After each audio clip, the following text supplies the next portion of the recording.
जिंदगी की इस तेज भागदौड़ में ना हमें रुक कर सोचने का वक्त ही नहीं मिलता कि हमारा वजूद आखिर किस लिए है। खैर, आज के इस तज़िये में हम एक बहुत ही गहरे रूहानी सफ़र पर निकलने वाले हैं। ये सफ़र इंसानी ज़िंदगी के 5 सबसे अहम और बुनियादी सवालों के जवाब तलाश करेगा। और इसके लिए हमारा हवाला सिर्फ और सिर्फ एक कदीम और मुस्तनद सोर्स होगा। और ये हवाला है तफसीर इब्ने अब्बास। देखें, ये इस्लामी तहकीक और कुरानी तफसीर की बिल्कुल बुनियादी किताबों में से एक है। यहाँ हमारा मकसद किसी फ़िरके या सियासी बहस में पढ़ना बिल्कुल नहीं है, बल्कि बिल्कुल गैर जानिबदाराना अंदाज में इन सफ़ात से कदीम हिकमत को समझना है। हम इस अजीम सरमाए से वो इल्म निकालेंगे जो सदियों से इंसानी रूह की रहनुमाई करता आ रहा है। तो चलिए जल्दी से देख लेते हैं कि आज हम क्या डिस्कस करने वाले हैं। हम इन 5 अहम हिस्सों पर बात करेंगे: हुकूमत और इख्तियार, दुआ की कबूलियत की गारंटी, नेक लोगों की निशानियां, सच्ची मोहब्बत की अलामात और आखिर में आखरत की हकीकत। ये 5 हिस्से हमारे इस रूहानी सफ़र को मुकम्मल करेंगे। ठीक है, तो अब बढ़ते हैं अपने पहले और सबसे बुनियादी हिस्से की तरफ, जो दुनिया की इस ताकत को समझने के बारे में। हमेशा से एक सवाल पूछा जाता रहा है कि दुनिया की हुकूमत आखिर किसके हाथ में है। जब हम अपने इर्द गिर्द देखते हैं ना, तो लगता है जैसे मुख्तलिफ कुव्वतें और लोग इस निज़ाम को चला रहे हैं। लेकिन रूहानियत और कदीम हिकमत हमें एक बिल्कुल ही अलग नज़रिया देती है। तफसीर में इस ताकत को वाज़े तौर पर 2 हिस्सों में बांटा गया है। एक तरफ है शैतान का धोखा, जिसकी ताकत लिटरली सिर्फ वसवसों और झूठे वादों तक महदूद है। मतलब वो किसी को मजबूर नहीं कर सकता, सिर्फ बहका सकता है। और दूसरी तरफ खालिक का मुकम्मल और मुतलक इख्तियार है, जिसके एक हुक्म से हवाएं चलती हैं, बारिश बरसती है और मुर्दा ज़मीन दोबारा जिंदा हो जाती है। ये है असल कंट्रोल। और इस बात को सूरह बनी इसराइल और सूरह अर्रूम बहुत खूबसूरती से वाज़े करती हैं। एक तरफ वाज़े होता है कि धोखे की ताकत का असर सिर्फ उन लोगों पर होता है जो अपनी मर्जी से इसके पीछे चलते हैं, जबकि दूसरा हवाला साबित करता है कि हकीकी हुकूमत सिर्फ उस ज़ात की है जो बेजान ज़मीन को अपनी रहमत की बारिश से दोबारा जिंदा कर देता है। असल कंट्रोल तो ज़िंदगी और मौत के इन फैसलों में ही छुपा है। कायनात के इस अजीम इख्तियार को समझने के बाद चलिए इसका ताल्लुक इंसानी ज़िंदगी से जोड़ते हैं, खुसूसन उस वक्त जब अचानक कोई आफत आ जाए। यहाँ हमारा दूसरा सवाल पैदा होता है, क्या मेरी दुआ कबूल होगी? यानी अल्लाह का गारंटी कार्ड आखिर क्या है? हम सबकी ज़िंदगी में एक वक्त ज़रूर आता है जब तमाम दुनियावी असबाब जवाब दे जाते हैं। उस गहरे अंधेरे में जो हाथ आसमान की तरफ उठते हैं, उनके लिए क्या यकीन दहानी है। तफसीर इब्ने अब्बास में इसकी एक बहुत ही ज़बरदस्त मिसाल दी गई है। ज़रा तसव्वुर करें, एक कश्ती समुंदर के बीचों बीच शदीद तूफ़ान में फंस चुकी है।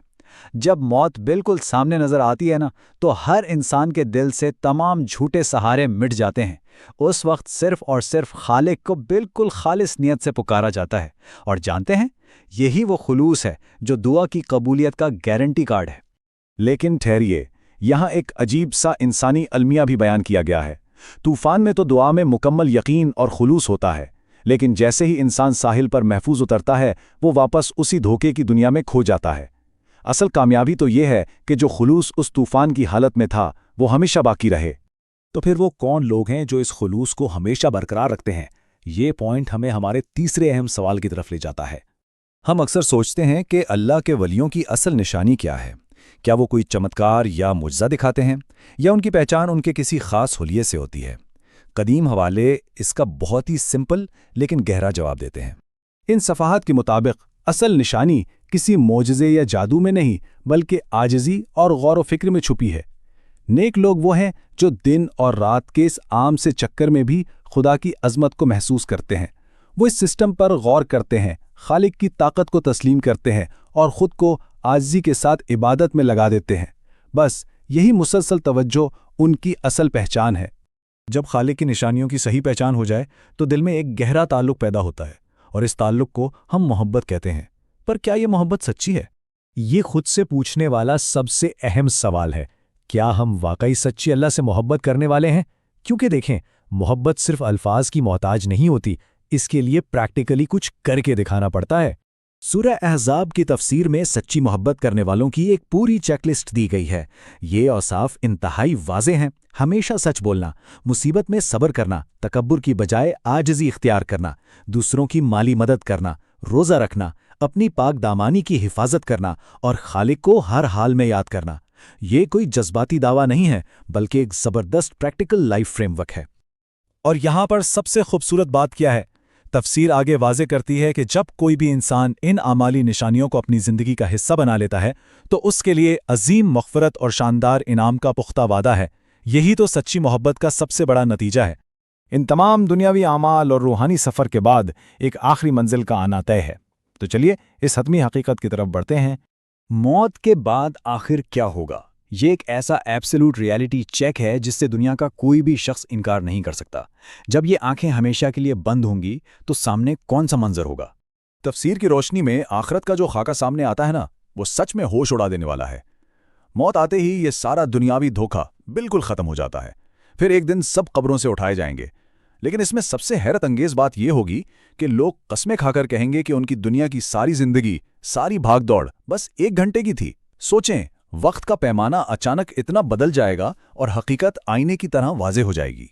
سورہ الروم کا حوالہ واضح طور پر اس دوبارہ اٹھائے جانے کے شدید جھٹکے اور حیرانی کو بیان کرتا ہے۔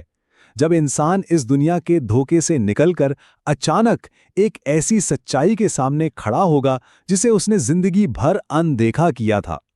لیکن ذرا ٹھہریے، یہ ریالٹی چیک صرف اور صرف ڈرانے کے لیے نہیں ہے، بلکہ یہ اس لیے ہے تاکہ وقت رہتے راستہ درست کیا جا سکے۔